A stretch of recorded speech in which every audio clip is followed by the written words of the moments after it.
member of the local sewing circle that made clothes for the poor and read a great number of books from the circulating library.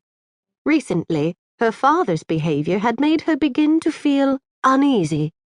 Instead of being grateful to Verity for running his household competently, Mr. Bascombe had begun to point out that it was time she thought of setting up her own household. The first time he had voiced this, Verity had smiled, thinking that he would soon drop the subject, but he had returned to it the next day and the days after that. A promising young lawyer, George Carruthers, had taken to walking home with them after church on Sunday. Mr. Bascombe had said that Verity was not giving such a promising beau enough encouragement. She was 24, her father had pointed out, and would soon be wearing caps. Verity was not precisely beautiful. She had thick brown hair and black eyes that sparkled with intelligence. Her figure was neat, but a trifle short. She was somewhat thinner than was considered fashionably correct, and had no dimples on her elbows, a sad defect. Everyone liked Verity. She was considered a cheerful, sensible lady.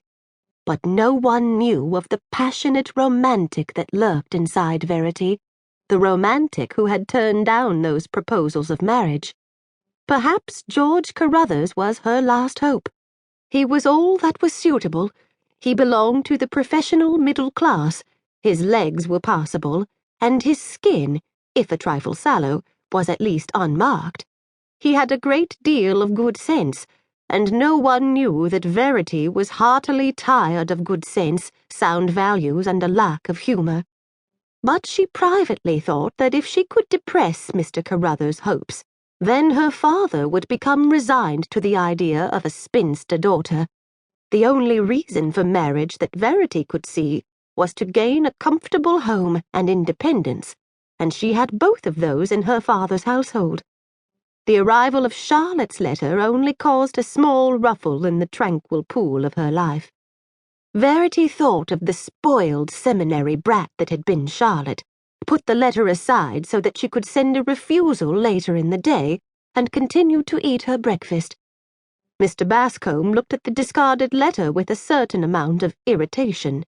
It was a very unusual event for a letter from London to arrive in Market Basset, and he thought Verity might at least have volunteered to tell him who it was from.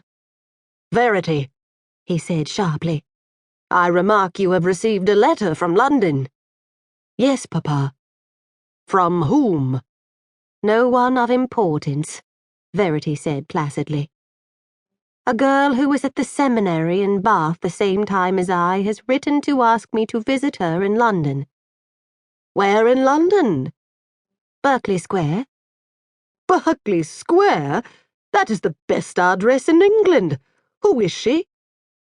"She is now a Mrs. Charlotte Manners and is a widow, and, I believe, extremely rich. I am always reading about her in the social columns. When I knew her, she was the Honourable Charlotte Perrin." "An aristocrat?" "Yes, Papa, and a very pampered and spoiled one." Mr. Bascombe took a deep breath. "You will go, of course?"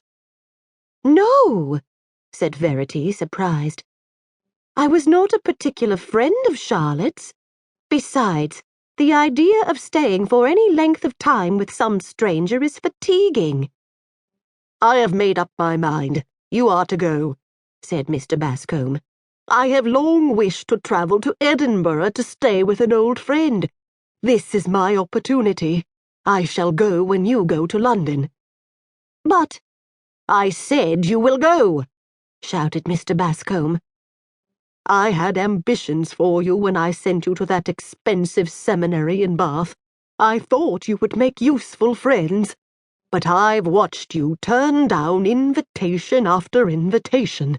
I am not going to go to my grave feeling that if it had not been for me, you would have been married with children." "I did not accept any of those invitations because the girls who sent them to me were far above me in social rank. I would have felt sadly at a loss in any of their great mansions. We manage very comfortably, Papa. There is no reason for me to marry."